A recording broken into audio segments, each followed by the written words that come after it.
If your Kodak PIXPRO FZ55 says SD card error, stop using it right away.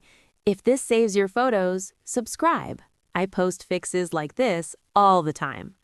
This is usually a simple fix. Let's go step by step. 1. Turn off camera. Power it off immediately. 2. Remove SD card. Take it out carefully. 3. Check for damage.